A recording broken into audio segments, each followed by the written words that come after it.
And yes, I'm here with Reverend Jesse Jackson live in downtown Detroit. I'm here at the Marriott Renton, and they're actually playing Aretha Franklin music right now. Everywhere you go, I stopped at the bank, the teller was playing Aretha Franklin music. Reverend Jackson, good morning. I know it's a tough morning for you, and on my way here, I was just thinking, my God, he made it in enough time to visit with Aretha Franklin and to pray with her before she passed. We prayed twice together on yesterday, and I felt the warmth of her hands and her head one more time. It was a great sensation. My heart is heavy today, but I rejoice in nearly 60 years of living with Aretha. You can't separate the fruit far from the root. Reverend C.L. Franklin.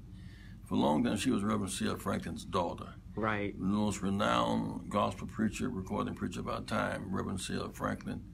And he exposed his daughter, Aretha. Aretha grew up, not only did she have these natural talents, but she grew up around Albertina Walker and the Caravan. She grew up with Clara Ward and the Ward Singers. She grew up with the Dixon Hummingbirds. She grew up with all the great singers of our time.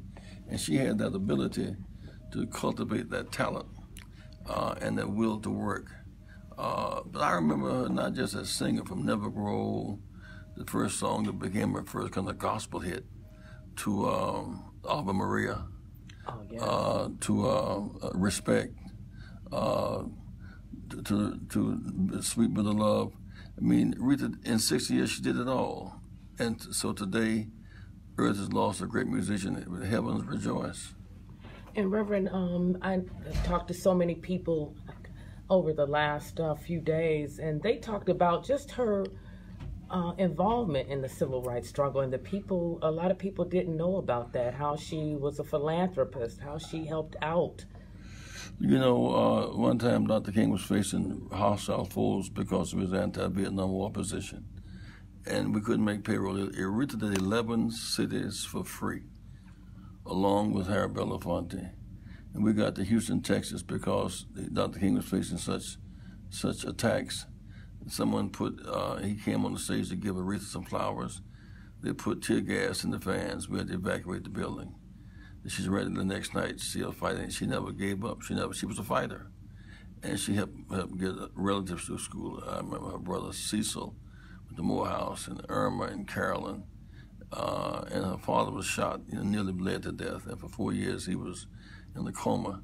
She came home to take care of her father. She was a caretaker for her family. She would sponsor revival at her church, New Bethel, every year. Her annual Christmas party here in Detroit. She never left the pulpit. She never left Detroit. She never left her family. And so Aretha belongs to all of us. And Reverend, what will you remember most about Aretha Franklin? Cooking. Great food. Aretha, she would have these concerts, and after the concerts, she would have, in every town she knew who the top soul food restaurant was. She'd have them to bring soul food into the restaurant, into the backstage. We would all eat and share together. But her last album, the last concert was with Elton John, for victims of AIDS. I mean, if she had to choose how she would go out, she went out on a serving note. She was a singer, servant, sharing people. People care that you have, but they care more that you share. They care but they want to know more than you care. She cared and she shared. That's what I remember the most about Aretha, is caring and sharing and loving her children. And when you were with her yesterday, was she able to say anything to you at all? No, when Holly and I went to see her the first time, I said, Aretha Jesse is here. And what was astonishing to the people, she opened her eyes and she grasped my hands. It was an awesome, spiritual, mystical, mysterious moment, really. Wow. And we prayed together. And she was struggling, but she finally made her transition. Now she has gone to the land that she will never grow old. And that was her first big hit gospel record. One Sunday night, we used to listen to, every Sunday we listened to WLAC Nashville, Tennessee, Reverend C.L. Franklin and the Eagle Stirred in Nest, in the conflict, one of his great sermons. And one Sunday he said, now my daughters are going to sing this. My daughter really can sing. And she sang Never Grow Old. And there's a land we will never grow. And she is going to that land, and she will not look back. She has earned, we've been healed by her stripes. We thank God and praise God for the life, living, legacy, and lineage and service of Aretha Franklin. Now, I know you were there yesterday. Were you also there this morning? We're by today, but she had just passed. It was time for the family to get themselves together. And there is a kind of family gathering at this point. Then they'll prepare their services as we'll be playing in the coming days ahead.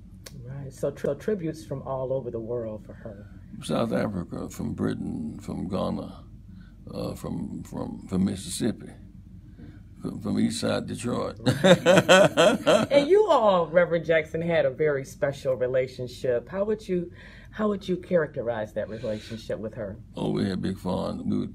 Aretha, she was not like her not to call at 1 o'clock in the morning and talk to 6 a.m., you know. Wow. And these midnight telephone conversations. And last year she did the big tribute to Detroit, in downtown Detroit. I was there. She wasn't feeling well that day, but she did it anyhow. She sang Revenge in Chicago, and then she did this last concert with Elton John. And just as Dr. King left on the high note of service, fighting for garbage workers, she left on the high note of serving people with AIDS. And so fighting for service would have been her lasting tribute, fighting for those whose backs were against the wall. All right, thank you so much. The words of Reverend Jesse Jackson this morning.